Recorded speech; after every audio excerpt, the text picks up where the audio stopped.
Bienvenue pour ce nouveau vlog où nous partons de Rennes, direction Nantes. Et comme nous n'avons pas des thunes à ne plus savoir qu'en faire, nous partons en bus.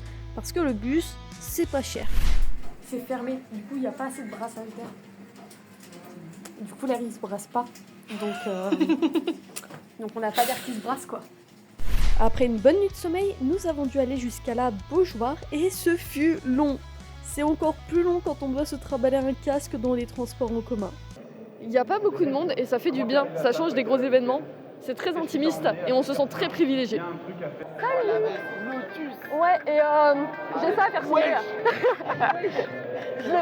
Je l'ai fait avant de partir en 2 jours. Un jour je te ferai un Vettel. Ah bah avec...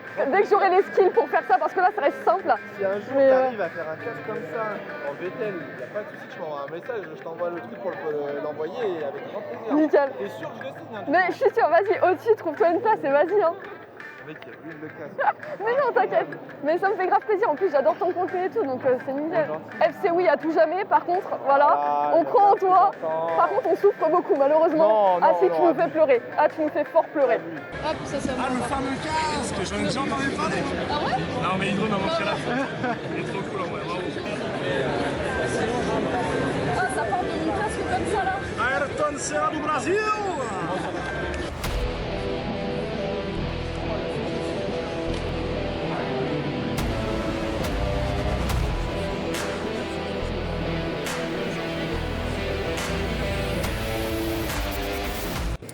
Impression à chaud, franchement c'est grave cool, les invités sont très sympas. Bon les autographes un peu bancal au niveau de l'organisation, mais franchement je trouve pas ça si bancal. Bah ça aurait été bien qu'il y ait des files indépendantes. Je trouverais ça plus pertinent parce que là du coup tout le monde n'est pas là en même temps en plus. C'est qu'ils viennent par vague, donc des fois tu fais interview avec, enfin tu fais l'autographe avec Hydro, puis tu refais la queue, mais tu dois pas avoir une droite, tu dois voir les autres. Donc ça ok, mais sinon grave cool. On va faire les voitures après, les motos, photos et vidéos, ça va être bien. Ah c'est officiel, maintenant tu fais partie de la chaîne hein. Nickel, moi je suis le caméraman qui en profite après. Genre je les fais passer devant et après j'en profite. J'ai eu ma petite casquette de signer Schumacher. Si vous voulez vous acheter vos cartes, bah vous pouvez, il y a des cartes en vente. Parce que c'est le rêve de mon grand-père, c'est mon rêve depuis ma naissance de devenir pilote et parce que je le garantis à 100%, je suis largement meilleure que tous les autres. Moi, je suis à la fois propriétaire et pilote de la voiture. Ok. On a fait 2 courses en Ultimate Cup Series, en endurance professionnelle. Et le but c'est de monter les échelons de l'endurance. Avant je roulais sur une GT comme celle qui est là-bas, la NG. Le but c'est de faire là, cette année que du prototype, faire que ça, le championnat dans sa totalité, donc les 6 courses, en France, en Italie, au Portugal, en Espagne. Et c'est un championnat qui est très relevé, il y a des teams mondialement connus qui roulent dedans. Ouais. Donc le but c'est de progresser le plus possible, se faire une place dans un championnat qui est de plus en plus de visibilité, c'est diffusé gratuitement sur YouTube, etc. Donc c'est bien de pouvoir, voir par soi-même un championnat plutôt que d'avoir juste une fiche de temps qui évolue en temps réel. Ce qui est déjà bien, hein, c'est pas donné à tout le monde, mais le but c'est de faire vraiment que ça. Voilà. Quand moi je la roule en compétition, donc je suis avec Extreme Limit, c'est à la fois une école de pilotage, donc celle qui m'a formé, et un team qui s'engage en compétition. Ils ont beaucoup d'expérience à ce niveau-là, ils ont fait le Mans, etc. Donc ils arrivent avec, quand on va sur une course, ils amènent la voiture. Moi j'habite pas à Nantes, mais la voiture elle reste à Nantes pour des raisons évidentes d'entretien et de gestion. Donc ils prennent la voiture dans la SMI, ils vont sur la course et au total on va être, en comptant les pilotes, une dizaine. Dont les 2 sur la voiture, on peut être plus, on peut être 3, c'est ok. Il y a forcément le chauffeur de la SMI, on a le chef d'équipe. On a entre 2 et 3 mécanos, entre 1 et 2 ingénieurs. Là, cette année, on a fait venir 1 ou 2 ingénieurs de plus parce que la voiture, on la découvrait. Et on a une personne qui s'occupe de la gestion, la prise de temps. Qui gère, par exemple, on a mis tant de litres d'essence, il nous reste tant, ça nous aide à faire la stratégie au niveau des arrêts, etc. Donc on se retrouve à être une petite ou une bonne dizaine selon la course et selon l'événement. L'audio de la caméra étant ultra saturé, je vous fais une petite voix off pour vous expliquer ce qui s'est dit sur cette dernière partie. Il nous expliquait qu'on pouvait retrouver autant des femmes que des hommes dans pas mal de métiers, que c'était pas un critère déterminant pour là où on veut se retrouver au final. On a aussi parlé des différentes tailles d'équipes. Il y a des équipes vraiment très grosses qui ont pas mal d'installations, que de toutes petites équipes qui sont avec leur petite tente Quechua et qui essayent de se débrouiller comme ils peuvent. J'exagère un peu, mais c'est l'idée. Rentrer dans ce milieu est évidemment très compliqué, on le sait tous, mais y rester, c'est tout aussi compliqué. Mais quand on veut, on peut, donc avec pas mal de culot et beaucoup de contacts, tout peut se faire, il faut juste être très déterminé. Et à la fin, on a un peu abordé ce qu'était le traitement de données et en quoi il y avait de plus en plus d'intérêt dans le sport automobile à se diriger vers ce genre de métier et encore plus en endurance. Elles sortent sur route quand même Non. Pas du tout. Non, c'est vraiment des motos qui sont dans un local fermé, elles servent que de présentoir. C'est des motos, c'est très compliqué à rouler, c'est très compliqué à entretenir, donc il faut vraiment rester sur la partie visuelle, esthétique.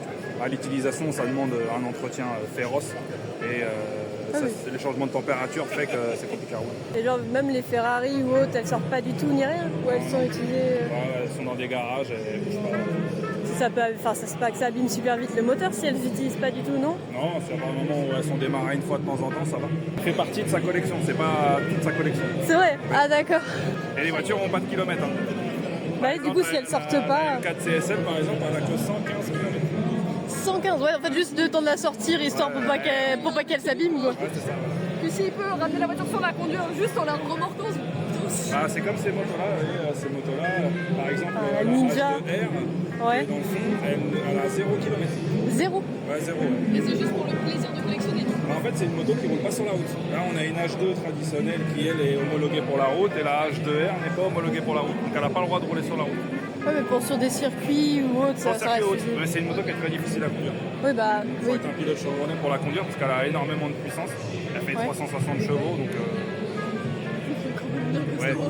rapport poids-puissance, c'est très compliqué à gérer. On a ensuite eu l'occasion de discuter avec un aérographeur qui faisait actuellement un tableau en direct.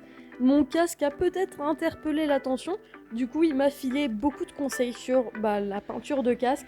Honnêtement, pour le prochain qui arrive, je suis armée en astuces. Il y avait un autre gars qui présentait des casques custom. Pareil, j'ai récupéré max de conseils. Comme quoi, parler avec les gens, ça peut être bien des fois. Ça, je le fais généralement sur les salons parce qu'en fait, je suis un centre de formation qui est basé à Verdun, donc on est spécialisé dans l'aérographie. Et vu qu'on fait pas mal de salons, en fait, là, j'ai pas de stagiaires avec moi, mais généralement, ils sont avec moi en train de travailler.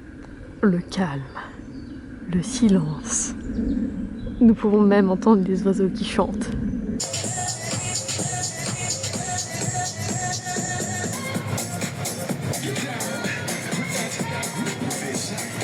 Et parce que parler avec des gens c'est sympa, on a évidemment continué sur notre lancée en allant discuter avec Sodi. Petite explication de qui ils sont déjà, c'est une entreprise qui vend du matériel de karting autant loisir que professionnel. Et au-delà de ça, ils organisent des compétitions. Et là, vous allez sûrement vous dire, oui, mais le matériel de karting, ça vaut tellement une blinde, et la licence et tout ce qui va avec, je ne peux pas faire de compétition.